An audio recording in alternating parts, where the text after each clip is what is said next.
Hello दोस्तों, स्वागत है आप लोगों का इन्फॉर्मेट एजुकेशन में। सो गाइस, मेरा नाम है रोहित प्रजापति और आज हम बात करने जा रहे हैं अबाउट क्रिएटिविटी। देखिए, आज के टाइम में हर एक इंसान का क्रिएटिव होना बहुत ज़रूरी है। इंटरनेट का इतना विस्तार हो चुका है पूरे देश में, पूरे शहरी क्षेत्र में और स्पेशली आगे चल के बहुत ज़्यादा होगा, स्पेशली ग्रामीण क्षेत्र में, जो हमारे देश के ग्रामीण क्षेत्र है। तो आज के टाइम में आपका क्रिएटिव होना बहुत ज़्यादा ज़रूरी है अगर आप इंटरनेट पर सक्सेस पाना चाहते हैं। और सिर्फ इंटरनेट पर नहीं, अपने रियल लाइफ में भी अगर आप क्रिएटिव हैं तो आप काफ़ी कुछ नया बना सकते हैं, काफ़ी कुछ यूनिक बना सकते हैं। क्रिएटिव अगर मैं देसी भाषा में बोलूँ ना, तो आप एक जुगाड़ू इंसान होने चाहिए। ठीक है, तो अगर आप ये हैं, आप में ये सारी क्वालिटी हैं, तो आप काफ़ी कुछ यूनिक कर सकते हैं। और एक और चीज़ बताता हूँ, जो ये वीडियो है ना, ये हमारी पूरी पूरी एक एंटरप्रेन्योरशिप की सीरीज़ चल रही है हमारे चैनल पे। उसकी ही वीडियो आगे आने वाले टाइम में भी काफ़ी सारी वीडियोज़ होंगी। अगर आप काफ़ी लेट देख रहे हो वीडियो को, तो काफ़ी सारी वीडियोज़ बनी हुई हैं। आप पूरी पूरी प्लेलिस्ट तैयार हो चुकी है आपके लिए, देखिए। ठीक है, तो आपको काफ़ी अच्छी एंटरप्रेन्योरशिप की, एक बिज़नेस करने के तरीके समझ आएंगे, कैसे किया जाना चाहिए, कैसे शुरुआत करनी चाहिए, है ना। और साथ साथ एक एंटरप्रेन्योर को एक अच्छा मार्केटिंग स्ट्रेटेजी बनाने में होना चाहिए। तो मार्केटिंग मैनेजमेंट की भी हमारे पूरे चैनल पे एक सीरीज़ है, जिसे हम मार्केटिंग मैनेजमेंट की प्लेलिस्ट अवेलेबल है हमारे चैनल पे। लगभग 30 के आसपास वीडियोस अवेलेबल है, आप जाइए देखिए। काफ़ी अच्छी आपको यूनिक नॉलेज मिलेगी, काफ़ी कुछ समझने को मिलेगा और आप अच्छे एक मार्केटिंग में स्ट्रेटेजी बनाने में आपको मतलब काफ़ी हेल्पफुल रहेगा, अगर आप एक बिजनेस कल को खुद का ओपन करना चाहते हो तो। अब बात करते हैं, देखिए, क्रिएटिविटी। मैंने वैसे तो काफ़ी अच्छे से एक्सप्लेन कर दिया कि होता क्या है, लेकिन थोड़ा डीप पे बात करते हैं। देखिए, creativity is creating something new and unique that solve some problems and provide some solutions. Creativity वो चीज़ होती है कि जो कुछ ऐसा आप यूनिक बनाओ, कुछ नया बनाओ जो आज तक बना ही ना हो, या कोई नया सॉल्यूशन प्रोवाइड करो जो कि किसी की कोई प्रॉब्लम सॉल्व कर रहा हो। और जब प्रॉब्लम सॉल्व कर रहा हो तो वो बाय डिफ़ॉल्ट कुछ वैल्यू क्रिएट करेगा, और जो वैल्यू क्रिएट करेगा ना, उससे आप पैसे अर्न कर सकते हो। वैल्यू मतलब कुछ ना कुछ वैल्यू होगी ना उसकी। वैल्यू मतलब इन टर्म ऑफ, आप मनी के टर्म में भी देख सकते हो, या आप दूसरे तरीके से देखना चाहते हो। फिलहाल तो पूरी दुनिया में मनी के टर्म में ही देखा जाता है वैल्यू को। तो वैल्यू क्रिएट करना होता है। ठीक है, तो आपको फोकस क्या करना होता है, किसी प्रॉब्लम को देखो। देखिए, सोसाइटी में आज के टाइम में, इंडिया में तो बहुत सारी प्रॉब्लम है।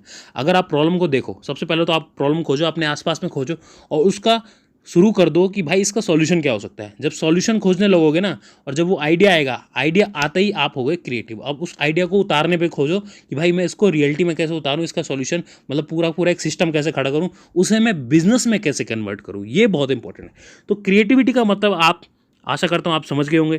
ठीक है, तो अगर आप क्रिएटिव हो तो आप में कौन कौन सी क्वालिटीज़ हो सकती हैं, या फिर मतलब किस तरह से आप पता कर सकते हो। देखिए, आपकी इमेजिनेशन काफ़ी अच्छी होगी, आप काफ़ी इमेजिन करने वाले बंदे होंगे। मतलब आप थोड़ी देर बैठते होंगे, कोई प्रॉब्लम देखा, उसका सॉल्यूशन किया, और सॉल्यूशन से आपने मतलब बहुत सारी चीज़ सोच ली कि मैं ये करूँगा, फिर मैं उसके बाद वो बिज़नेस बनाऊँगा, फलाना, फिर यहाँ पे इतना एक्सपेंड कर दूंगा, कब पूरी दुनिया में फैला दूंगा, पूरे देश में फैला दूंगा।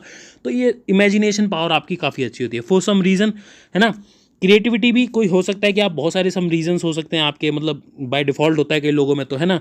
एंड ओरिजिनल्स क्रिएटिविटी अगर आप में है तो आप हमेशा एक ओरिजिनल आइडिया ही खोजोगे। एक क्रिएटिव होने का पहचान है ये। ठीक है, क्रिएटिव होने की पहचान है। अगर आप पहले से ही जो पहली चीज़ बनी हुई है, अगर आप उसी को थोड़ा सा अपग्रेड करके कर देते हो ना, तो वो क्रिएटिव तो हुआ, लेकिन वो कुछ यूनिक बनाना नहीं हुआ। तो प्योर क्रिएटिविटी यही होती है कि आप एकदम नया प्रोडक्ट लेके आओ, या फिर एकदम कोई नया आइडिया सोचो, या कोई नया सॉल्यूशन प्रोवाइड करो। ठीक है, तो उसे हम कहते हैं ओरिजिनल। एकदम ओरिजिनल होना चाहिए। फिर आता है सॉल्यूशन ओरिएंटेड। जो क्रिएटिव पर्सन होता है वो हमेशा सॉल्यूशन ओरिएंटेड होता है, हमेशा प्रॉब्लम्स को खोजता है, प्रॉब्लम्स को खोजने के बाद उसका सॉल्यूशन करने पे ध्यान देता है, और सॉल्यूशन को कैसे अगर आप एक बिजनेस में कन्वर्ट कर पाओ, वो एंटरप्रेन्योर का काम होता है।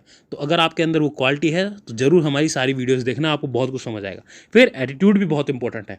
एक क्रिएटिव बंदे का एटीट्यूड ही यूनिक होता है, वो हमेशा प्रॉब्लम सॉल्विंग होता है, पहले ही मैंने बताया था। ठीक है, तो ये सारी कुछ चीज़ें हैं जो कि आपको समझने के लिए होनी चाहिए। ठीक है, अब बात करते हैं कि इंपॉर्टेंस क्या है, क्रिएटिव होना इतना इंपॉर्टेंट क्यों है। To find new solution. अगर आप क्रिएटिव हो ना, तो आप सॉल्यूशंस प्रोवाइड करोगे। अगर आपके पास सॉल्यूशंस होंगे तो आपकी समाज में आप मतलब खुद की एक पहचान क्रिएट कर सकते हो, खुद का कोई नया बिजनेस कर सकते हो। यार देखो, अगर किसी ने ये नहीं सोचा होता पहले कि भाई इंटरनेट को कैसे कि ऐसा कोई सिस्टम बनाया जाए जिससे पूरी दुनिया मतलब कनेक्ट हो सके बाय ऑनलाइन, मतलब ऑनलाइन के बारे में डब्ल्यू के बारे में भी तो किसी ने सोचा होगा ना, वर्ल्ड वाइड वेब। डब्ल्यू की फुल फॉर्म है वर्ल्ड वाइड वेब। तो इसके बारे में किसने सोचा था, जिसने भी सोचा था उसने सोचा, मतलब उसने कुछ क्रिएटिव किया, और उस क्रिएटिव करने के कारण आप आज के टाइम में ये वीडियो ऑनलाइन देख पा रहे हो, है ना। तो ये इंटरनेट का कमाल है। तो गाइज ऐसा ही होना पड़ता है क्रिएटिव। जब आप शुरुआत में वो चीज़ हल्की लगती है, लेकिन जब वो फैलती है ना तो बहुत बड़ा काम होता है, उससे बहुत सारे फायदे होते हैं लोगों के। Creative people are entrepreneurs. जो क्रिएटिव लोग होते हैं ना वो बाय डिफॉल्ट एंटरप्रेन्योर होते हैं, लेकिन ऐसा जरूरी नहीं है, ठीक है। बहुत सारे क्रिएटिव पीपल होते हैं वो मतलब उनके पास आइडिया तो बहुत अच्छा होता है, लेकिन वो बिजनेस कन्वर्ट करने में ना थोड़ी उनको दिक्कत आती है। लेकिन वहाँ पर आपको क्या करना है, वहाँ पर आपको लोगों को अपने साथ जोड़ना है, एक टीम बनानी है जो टीम आपकी उस बिजनेस को रियलिटी में उतारने में मदद करेगी और अच्छे से सक्सेसफुल चलाने में मदद करेगी, ठीक है। Better standard of living. एक क्रिएटिव बंदा होता है वो सॉल्यूशन खोजता है किसी प्रॉब्लम का। जब आप प्रॉब्लम्स को आपने ख़त्म कर दिया, सॉल्यूशंस बना दिए, जब सॉल्यूशंस आएंगे तो मतलब आपका काम आसान हो गया। जब काम आसान होगा तो स्टैंडर्ड ऑफ लिविंग बढ़ जाएगा, ठीक है। तो ये भी एक फ़ायदा होता है, इसीलिए करना चाहिए। Helps to find opportunities. Creative बंदा हमेशा प्रॉब्लम को खोजेगा, उसका सॉल्यूशन करने का खोजेगा, तो उससे by default he opportunities create होती हैं आपके नए बिजनेस करने की, या फिर जॉब्स पाने की, या फिर आप समझ लो कि कुछ पैसे कमाने की, ठीक है। तो बहुत सारी अपॉर्चुनिटीज़ बनती है अगर आप एक क्रिएटिव बंदे हो, तो इसीलिए आपको एक क्रिएटिव होना चाहिए। अब वो कैसे हो सकते हो, हाउ टू बिकम क्रिएटिव, ये कुछ एग्जाम्पल्स हैं, या फिर आप समझ लो कि आपको एक कमिटमेंट करना पड़ेगा। अगर आप ये सारी चीज़ें करते हो तो आप क्रिएटिव हो सकते हो। देखो, सबसे पहला तो रीज़न है, सबसे पहला तरीका है, अगर आप क्रिएटिव बनना चाहते हो तो make commitment to be creative. सीधी सी बात है। अगर आप नहीं सोच सकते हो, कुछ नया सॉल्यूशन नहीं कर पाते हो, तो ये इसका कोई दिक्कत वाली बात नहीं है। आपको सिर्फ प्रॉब्लम खोजना है, प्रॉब्लम खोजने के बाद आपको काम करना है कि भाई इसका सॉल्यूशन क्या हो सकता है। सीधी सी बात, आप हो गए क्रिएटिव।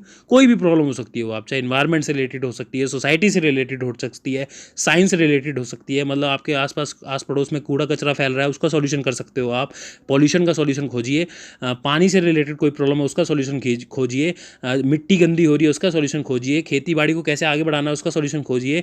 ऐसा सॉल्यूशन खोजिए कि ज़्यादा ज़्यादा फसल कैसे उगाई जा सके विद ऑर्गेनिक फार्मिंग मतलब विदाउट केमिकल यूज़, ठीक है। तो बहुत सारी चीज़ें हैं करने को, बस आपको हाथ बढ़ाना है, अपना दिमाग लगाना है और काम पे लग जाना है, ठीक है। Look towards problems and find solutions, ठीक है। ये सबसे बढ़िया जो मैंने आपको समझा दिया कि प्रॉब्लम्स की तरफ देखो और उनका सॉल्यूशन करने पर ध्यान दो, आप अपने आप क्रिएटिव होने लगोगे। गेट मोर नॉलेज, ये बहुत इंपॉर्टेंट है। जब आप कोई चीज़ करना चाहते हो ना, किसी स्पेसिफिक फील्ड में करना चाहते हो, मान लो आप खेतीबाड़ी में, अगर गांव के बंदे हो तो खेतीबाड़ी में कुछ करना चाहते हो, तो उसके बारे में अच्छे से नॉलेज लो। बाय डिफ़ॉल्ट अगर आप गांव में रहते हो तो आप खेतीबाड़ी तो करते होंगे, लेकिन आप इन द टर्म मतलब बुक्स भी पढ़ो उसके रिलेटेड, साइंटिस्ट से भी मिलो जो आपके एरिया में कुछ क्या कहते हैं प्रोजेक्ट्स वगैरह करने आते हैं, कुछ प्रैक्टिकल एग्जाम्पल देने आते हैं, उनसे भी मिलो, पढ़ो उसके बारे में और कैसे उसको अच्छे से कर सकते हो उसके बारे में ध्यान दो, ठीक है। या फिर किसी और टर्म में आप साइंस रिलेटेड या फिर प्रोग्रामिंग से रिलेटेड पढ़ना चाहते हो, सॉफ्टवेयर इंजीनियरिंग में कुछ करना चाहते हो, ठीक है, कुछ गेम डेवलपमेंट करना चाहते हो, ठीक है, बहुत सारी चीज़ें हैं। तो ये आपके ऊपर है, उस फील्ड में अच्छी नॉलेज लो और काफ़ी अच्छा कर सकते हो आप फिर, ठीक है। तो ये एक अच्छा तरीका है क्रिएटिव होने का बाय डिफ़ॉल्ट, ठीक है। ऑलवेज बी क्यूरियस होना बहुत ज़्यादा जरूरी है। आपके दिमाग में क्वेश्चंस आने चाहिए, ये क्यों है, ये कैसे है, और ये क्यों है, और मैं कैसे इसको बेहतर कर सकता हूँ, ये सारी चीज़ें होना ज़रूरी है। क्यूरोसिटी होना एक अच्छे माइंड की निशानी होती है, एक अच्छे क्रिएटिव पर्सन की निशानी होती है। तो सबसे पहले आपको क्यूरियस होना भी पड़ेगा, ठीक है। उस चीज़ के बारे में क्वेश्चंस पूछो। जब आप क्लास में जाते हो, अपने टीचर्स के पास बैठते हो, तो उनसे क्वेश्चन पूछो। क्वेश्चन पूछना एक क्यूरियस होने का निशानी होता है, ठीक है। Do any art work. हर एक इंसान बाय बर्थ आर्टिस्ट होता है, तो आपके अंदर कोई ना कोई ऐसी कला है जिस पे आपको जरूर फोकस करना चाहिए। एक आर्टिस्ट हमेशा क्रिएटिव होता है, ठीक है। चाहे आप पेंटिंग बनाते हो, चाहे आप सिंगिंग करते हो, चाहे आप म्यूजिशियन हो, गिटार बजाते हो, या फिर पियानो बजाते हो, या फिर हारमोनियम बजाते हो, कुछ भी हो, ठीक है, या फिर आप डांस करते हो, तो लेकिन उसमें आप क्रिएटिव हो सकते हो, कुछ नया क्रिएट कर सकते हो, ठीक है। जो भी क्रिएटिव होता है ना वही सक्सेस पाता है। तो इस चीज़ पे ध्यान देकर आप अपने लाइफ में बढ़िया आगे, और आगे आने वाले टाइम में बहुत सारी एंटरप्रेन्योर्स के ऊपर वीडियोस आने वाली हैं जिसमें हम थोड़ा डिटेल में और डिस्कशन करेंगे। ये तो एक थोड़ा सा ओवरव्यू देने के लिए मैंने समझाया था। बहुत सारी जो मैंने मिस्टेक करी होंगी अगर बोलने में, तो मुझे माफ़ कर दीजिएगा, और आशा करता हूँ आप समझ पाए होंगे मैं क्या समझाना चाहता हूँ आपसे। आपको इस वीडियो में से काफ़ी कुछ जानने को मिला होगा। मिलते हैं गाइस अगली वीडियो में, और हमारे चैनल को जरूर सब्सक्राइब कर लेना, शेयर कर देना इस वीडियो को, और लाइक जरूर कर देना, अपने पेरेंट्स के साथ शेयर कीजिए। अगर कोई पेरेंट इस वीडियो को देख रहा है तो अपने बच्चे के साथ जरूर शेयर कीजिए। मिलते हैं गाइस अगली वीडियो में, तब तक के लिए नमस्कार।